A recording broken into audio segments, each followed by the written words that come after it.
Hello viewers, legal point Bangla থেকে আমি advocate Subrata শীল আমার এই চ্যানেলে আপনাদের স্বাগত জানাচ্ছি। আজকে আমি আলোচনা করছি এসআর-এডি অ্যাপিয়ারেন্সের বিষয়। দেখুন, সিভিল কেসে আপনারা সবাই জানেন যে কেস ফাইল করে এখানে তাকে বাদী বলা হয়, অথবা প্লেন্টিফ, অথবা অনেক ক্ষেত্রে পিটিশনার বলা হয়, এবং যার এগেনস্টে আপনি কেসটা করেছেন তাকে বিবাদী বলা হয় বা ডিফেন্ডেন্ট বলা হয় বা অপোজিট পার্টি বলা হয়।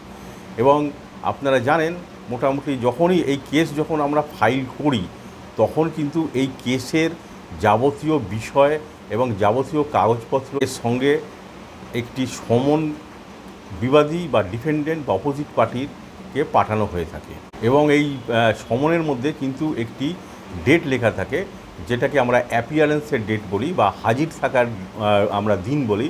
সেটা কিন্তু ওই ডেটে বিবাদীকে কিন্তু হাজির থাকতে বলা হয়। এবং এই যে সমন পাঠানো, এই যে বা কোর্টের যে যাবতীয় কাগজপত্র যে পাঠানো হয়, সেটা কিন্তু মোটামুটি দুটো ভাগে কিন্তু পাঠানো হয়।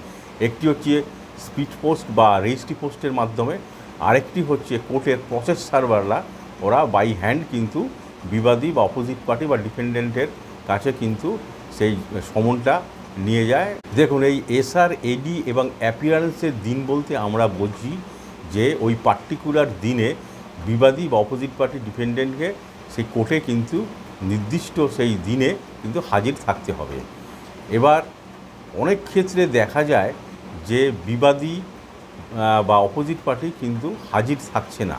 এবার দেখুন, এই এসআর-এডি অ্যাপিয়ারেন্সের দিন যদি বিবাদী বা অপোজিট পার্টি বা ডিফেন্ডেন্ট যদি হাজির না হয়ে থাকে, তাহলে কিন্তু অনেকগুলো দিন বারবার কিন্তু পড়তে থাকবে কোর্টে, এবং সেই দিনগুলো ডেটগুলো 2 মাস 3 মাসের ইন্টারভ্যালেও পড়তে পারে বা 4 মাসের ইন্টারভ্যালেও পড়তে পারে।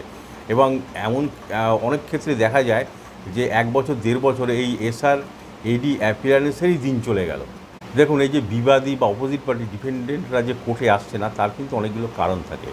আমরা বেশিরভাগ ক্ষেত্রেই দেখি ট্র্যাক রিপোর্টে যে লেখা থাকে যে ডোর ক্লোজড, অথবা লেখা থাকে যে ইনভ্যালিড অ্যাড্রেস। এই সমস্ত যখন রিপোর্টে আমরা আসে তখন আমরা বুঝতে পারি যে, দেখুন, ইনসাফিশিয়েন্ট যদি অ্যাড্রেস থাকে তাহলে আমরা বুঝতেই পারি যে আমাদের অ্যাড্রেসটা কোনো গণ্ডগোল হয়েছে, অ্যাড্রেসটা সঠিকভাবে দেওয়া হয়নি। এবং আর যদি ডোর ক্লোজ থাকে তাহলে কিন্তু আমরা বুঝতেই পারি যে এখানে বিবাদী অপোজিট পার্টি ইচ্ছাকৃতভাবে কিন্তু এই সমনটা কিন্তু অ্যাভয়েড করছে, এবং সে চাইছে যে একটু ডিলে হোক, এবং সে ইচ্ছাকৃতভাবে কিন্তু কোর্টে কিন্তু অ্যাপিয়ার হতে চাইছে না।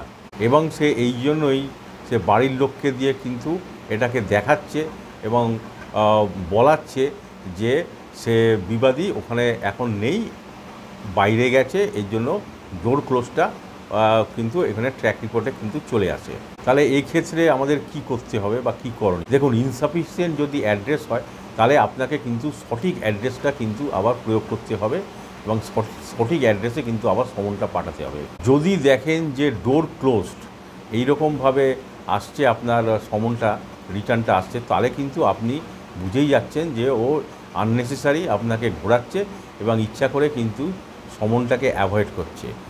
এক্ষেত্রে আপনাকে তাহলে পিটিশন করে জানাতে হবে কোর্টকে। এই পিটিশন আমরা দুভাগে করতে পারি, একটা হচ্ছে অর্ডার 5 রুল 20, এবং আরেকটিও আপনি পিটিশন করতে পারেন যেটাকে আমরা বলি নিউজ পেপার পাবলিকেশান, সেটাও করতে হবে অর্ডার 5 রুল 21A। এর সঙ্গে কিন্তু সেকশান 151টাকেও কিন্তু এখানে দিতে হবে। তার মাধ্যমে আপনি পেপার পাবলিকেশানের জন্য আবেদন করবেন এবং ওখানে বলবেন যে বিবাদী অপোজিট পার্টি ইচ্ছাকৃতভাবে কিন্তু সমনটা অ্যাভয়েড করেছে, এবং আমার এই 2, 3 কি 4টে ডেট আমার নষ্ট হয়েছে, এর জন্য আমরা পেপার পাবলিকেশানের মাধ্যমে ওকে এই কেসের সম্বন্ধে আমরা জানাতে চাই। দেখুন, এই পিটিশানগুলো করার পরে কিন্তু কোর্ট থেকে কিন্তু আপনাদের পরবর্তী ডেট হতে পারে যে ওর এক্সপার্টি হতে পারে, অথবা ও যদি অ্যাপিয়ার করে যায় তাহলে কিন্তু এই কেসে ও আপনি বিবাদী বা অপোজিট পার্টি কিন্তু এখানে কন্টেস্ট করবে। তাহলে এই যে আপনি এই যে পিটিশান যেগুলো আগে বললাম, এগুলো যদি আপনারা যদি না করে থাকেন তাহলে কিন্তু এই এসআর-এডি অ্যাপিয়ারেন্সের ডেটগুলো কিন্তু পড়তেই থাকবে। এবং আমাকে অন্য ভিডিওতে আমাকে কমেন্টের মাধ্যমে অনেক অনুরোধ এসছে যে আমাদের এরকম SR/AD অ্যাপিয়ারেন্সের ডেট কিন্তু পড়তেই যাচ্ছে, আমরা এখন কি করব। তার জন্যই কিন্তু আমি এই ভিডিওটা আপনাদের কাছে এনেছি এবং এখানে কি করতে হবে। SR/AD অ্যাপিয়ারেন্সের যদি দিনগুলো যদি বারবার পড়ে তাহলে কিন্তু আপনাকে আমি যে পিটিশানগুলো বললাম করতে, সেইভাবে আপনারা যদি পিটিশান করেন তাহলে একটা দুটো ডেট SR/AD অ্যাপিয়ারেন্সের ডেট পড়ার পরেই কিন্তু আপনি সেই পিটিশানটা যদি অ্যালাউ হয়ে যায় তাহলে কিন্তু আপনার আইদার ডিফেন্ডেন্ট এখানে অ্যাপিয়ার হবে, আর নাইলে কিন্তু আপনার শ্যুটটা এক্সপার্টিতে চলে যাবে। দেখুন, আরেকটি এখানে আমি খুব গুরুত্বপূর্ণ কথা আপনাদের বলে দিই।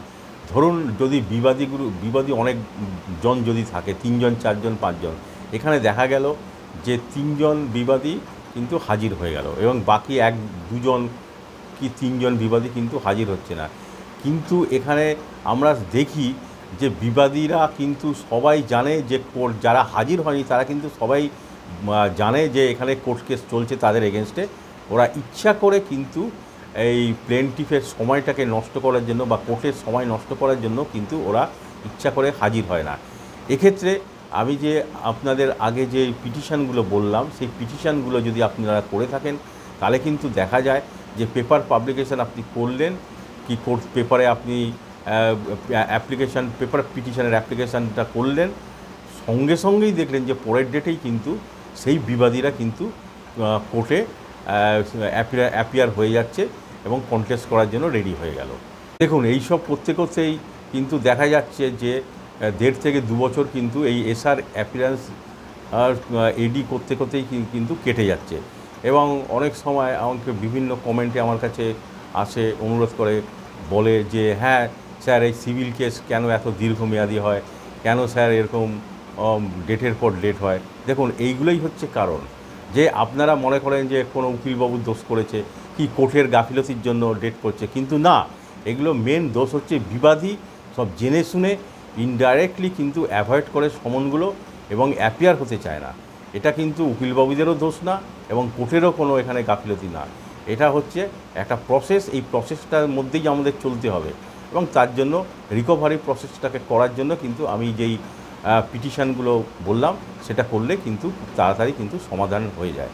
তাহলে বন্ধুরা, যারা এই SR/AD অ্যাপিয়ারেন্সের বিষয় অতটা অবগত না, তাদের জন্য আমি আজকে এই ভিডিওটা যে আলোচনা করেছি সেটা আশা করি তাদের বোধগম্য হবে এবং তাদের কিছুটা নলেজ হবে।